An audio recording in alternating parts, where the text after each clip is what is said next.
Morning లేవగానే main door కన్నా balcony door తీస్తాను. ఎందుకంటే మాకు కిచెన్‌లోనే బాల్కనీ ఉంది కాబట్టి బాల్కనీ డోర్ తీస్తాను. ఆ తర్వాత కిటికీలు ఓపెన్ చేసుకుంటాను బాల్కనీలో. మాకు ఎందుకంటే అడ్జస్ట్ ఫ్యాన్ లేదనమాట. స్మెల్ వచ్చేస్తది. అలా తీయగానే మాకు గుడి దగ్గరే కాబట్టి మంచిగా భక్తి పాటలు, గంటల సౌండ్, పక్షుల సౌండ్ మంచిగా వస్తదనమాట. ఇంకా మార్నింగ్ అయితే అట్లా స్టార్ట్ అయిపోతది.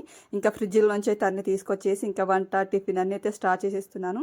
బ్రష్ అయితే వేసుకున్నానండి. బ్రష్ వేసుకొని మంచిగా ఫేస్ వాష్ చేసేసుకొని ఇంకా వంట, టిఫిన్ అన్నీ స్టార్ట్ చేసేస్తున్నాను. ముందు రోజైతే దోసకు నానబెట్టాను కదా, మంచి పర్మనెంట్ అయింది.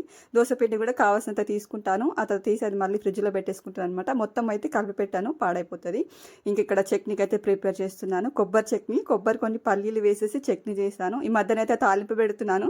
అలానే పెట్టేస్తే బద్ధకం అంటున్నారు, అందుకనేసి తాలింపు అయితే పెట్టేస్తున్నాను. ఇంకా పిల్లలైతే స్నానానికి అయితే అయిపోయాయి అనమాట. ఇంకా ముందు మెయిన్ డోర్ తీసేసి ఇంకా బయటంతా క్లీన్ చేసేసుకుని వచ్చేసి పిల్లలకైతే దోశలు అయితే వేసిస్తున్నాను. ముందు వీడియోలో కూడా చెప్పుంటాను, ఫస్ట్ ఇద్దరు రెడీ అయినాకనే దోశలు అయితే వేస్తాను అనమాట. ఇంకా పిల్లలైతే